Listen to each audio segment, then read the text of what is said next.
Perkenalkan, nama saya Elisa Tania Halim dari Sistem Informasi 2019. Di sini saya akan menjelaskan tentang Organization Historical. Apa itu sejarah? Menurut Kompas, sejarah adalah ilmu yang menyelidiki perkembangan peristiwa dan kejadian-kejadian di masa lampau. Ada juga dari pengertian dari Profesor Dr. Sartono Kartodirjo. Sejarah adalah rekonstruksi atau gambar kejadian masa lampau atau kejadian yang telah terjadi pada masa lampau. Meski terkesan kuno, informasi mengenai sejarah menjadi hal yang menarik dibahas. Apa saja sih manfaat sejarah? Manfaat sejarah adalah sejarah sebagai ilmu, sejarah sebagai cara mengetahui masa lampau, sejarah sebagai penyataan pendapat. Di sini juga ada sejarah himasi. Himpunan Mahasiswa Sistem Informasi merupakan organisasi yang berdiri pada Prodi Sistem Informasi di tanggal 10 September 2016 dan diresmikan pada tanggal 13 Februari 2017. Inspirasi dari lambang Sistem Informasi yaitu adalah dari sebuah game yang berjudul Clash of Clans. Himpunan Mahasiswa Sistem Informasi berfungsi menyalurkan aspirasi dalam rangka mengembangkan iptek, kelembagaan, dan kreativitas mahasiswa Sistem Informasi Universitas Buana Perjuangan Karawang.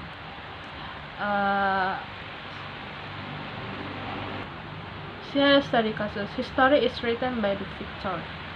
Menurut saya, sejarah memang betul ditulis oleh pemenang, karena pemenanglah yang lebih tahu dari awal dia berjuang sampai ke titik akhirnya. Kita lanjut, yaitu ke hakikat dan fundamental organisasi atau HFO. Tujuannya adalah yang pertama, pengurus mampu memahami pengertian dan hakikat organisasi. Yang kedua, pengurus mampu memahami proses terbentuknya organisasi dan alat kelengkapan organisasi. Yang ketiga adalah pengurus mampu memahami tentang mode organisasi secara umum. Pengertian organisasi.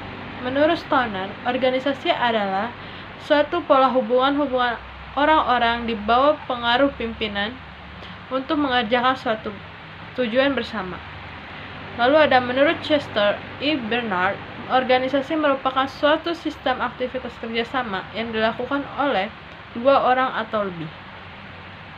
Apa sih perbedaan organisasi dengan perkumpulan? Nah, kalau organisasi yang pertama adalah memiliki tujuan yang sama, lalu ada memiliki alat kelengkapan baku, memiliki aturan-aturan dasar jelas, memiliki aturan turunan sebagai penunjang, keanggotaan jelas, diikat dengan tanggung jawab. Lalu, kalau perkumpulan, yaitu dan memiliki bidang kegemaran dan pergerakan yang sama, tidak memiliki alat kelengkapan baku.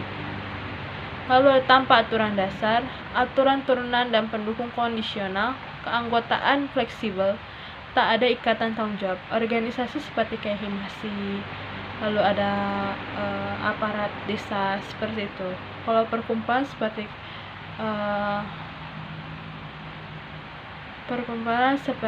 kayak kita mengerjakan kelompok, kumpul sama teman yang hobinya sama. Lalu ada hakikat organisasi, yaitu ada tujuan yang timbul dari kepentingan bersama, yaitu ada tujuan individu, ada tujuan organisasi. Lalu tujuan timbul dari kebersamaan yaitu mencapai tujuan bersama, yaitu dengan individu atau organisasi.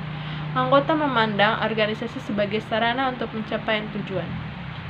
Lalu di sini ada organisasi kemahasiswaan. Menurut UU Undang-Undang RI Nomor 12 Tahun 2012 tentang Pendidikan Tinggi, fungsi Ormawa yaitu pertama, mewadahi kegiatan mahasiswa dan mengembangkan bakat, minat, dan potensi mahasiswa. Yang kedua ada mengembangkan kreativitas, kepekaan, daya kritis, keberanian, dan kepemimpinan serta rasa kebangsaan. Yang ketiga adalah mengembangkan kreativitas, kepekaan, dan daya kritis, keberanian, dan kepemimpinan serta rasa kebangsaan. Kelengkapan organisasi. Yang pertama adalah tujuan organisasi. Apa itu tujuan terbentuk organisasi untuk apa? Yaitu visi dan misi. Visi misi kita untuk membentuk kelengkapan organisasi apa? Aturan dasar. Aturannya dalam organisasi kita harus apa? A, B, C harus jelas. Itu ada struktur organisasi, siapa ketuanya, siapa wakilnya, sekretaris, bendahara, dan para divisinya, sarana dan prasarana, tempat kita berkumpul biasa di mana, seperti itu. Mode organisasi yaitu perbedaan mekanistik organik, itu organisasi profit, organisasi mahasiswa. Spesialisasi tugas, kalau mekanistik itu jelas dan kaku. Organik, tidak ketat, pengurus dapat menyesuaikan dan merumuskan kembali tugas melalui interaksi sesama pengurus.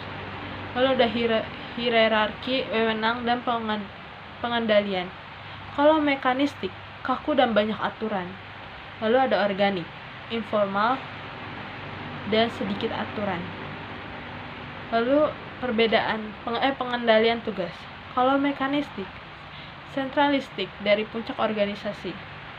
Lalu kalau organik, berada pada setiap bagian dalam organisasi. Yaitu komunikasi, yaitu mekanik. Kalau mekanistik, yaitu vertikal. Organik, yaitu horizontal. Sekian dari saya, terima kasih.